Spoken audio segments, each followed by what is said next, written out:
अन्वये मी या ठिकाणी निवेदन करू इच्छितो। राज्यातील राज्य शासकीय अधिकारी कर्मचारी समन्वय संघटनेने आपल्या विविध मागण्यांसाठी दिलेल्या निवेदनावर माझ्या अध्यक्षतेखाली व दोन्ही उपमुख्यमंत्री यांच्या उपस्थितीमध्ये काल दिनांक 13/12/2023 रोजी एक बैठक झाली। या बैठकीमध्ये आमदार तसेच विविध संघटनेचे प्रतिनिधी वरिष्ठ शासकीय अधिकारी उपस्थित होते। सदर बैठक ही जुनी पेन्शन योजना लागू करण्याच्या संदर्भातील असल्यामुळे राज्य शासकीय अधिकारी कर्मचारी यांनी सुरू केलेले आंदोलन व त्यावर यापूर्वी शासनाने नेमलेली सुबोध कुमार समिती या समितीमार्फत शासनास प्राप्त झालेले अहवाल व या संदर्भातील शासनाची भूमिका यावर बैठकीमध्ये सविस्तर उहापोह करण्यात आला। या बैठकीत उपस्थित असणाऱ्या राज्य सरकारी कर्मचारी मध्यवर्ती संघटना महाराष्ट्र यांच्या मागणीनुसार त्यांच्या संघटनेच्या मान्यतेबाबत मुख्य सचिवांना निर्देश दिलेले आहेत।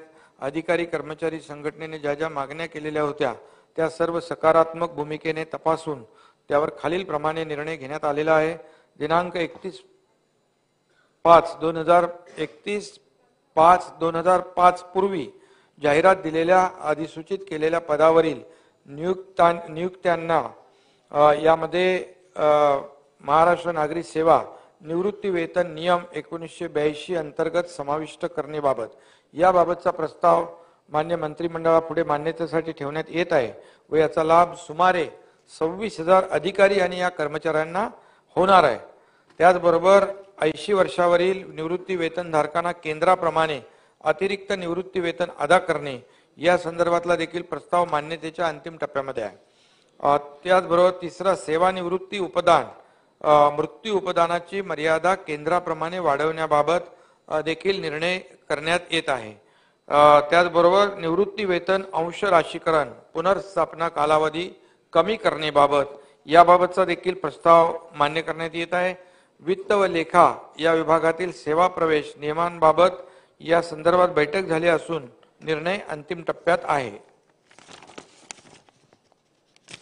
अध्यक्ष महोदय, सर्व अधिकारी कर्मचारी यांच्या प्राप्त झालेल्या मागण्यांपैकी महत्त्वाची जी मागणी आहे जुनी पेन्शन लागू करण्यास संबंधातील आहे यावर विचार करण्याकरिता शासनाने सुबोध कुमार यांच्या अध्यक्षतेखाली समिती स्थापन केली असून सदर समितीचे सदस्य श्री सुधीर श्रीवास्तव तसेच KP बक्षी आहेत। जुनी पेन्शन योजना लागू करण्यासंबंधात नेमलेल्या या समितीने आपला अहवाल गेल्याच आठवड्यात शासनास सादर केलेला आहे। यामध्ये समितीने सुचवलेल्या तरतुदी लागू करण्याकरिता त्याचा सविस्तर अभ्यास होणे आवश्यक आहे, कारण फायनान्शियल इम्प्लिकेशन आणि या संदर्भामध्ये सदर अभ्यास करण्याचे निर्देश अतिरिक्त मुख्य सचिव वित्त व अतिरिक्त मुख्य सचिव सेवा यांना देण्यात आले आहेत। हे दोन्ही अधिकारी संघटनेच्या प्रतिनिधींशी विचार विनिमय करून आपले मत मुख्य सचिव यांच्या मार्फत शासनात सादर करतील।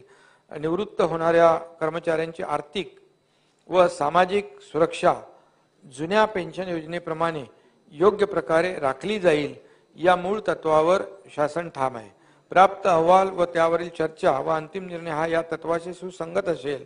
सदर अहवालावर अंतिम निर्णय येत्या अर्थसंकल्पीय अधिवेशनात घेण्यात येईल।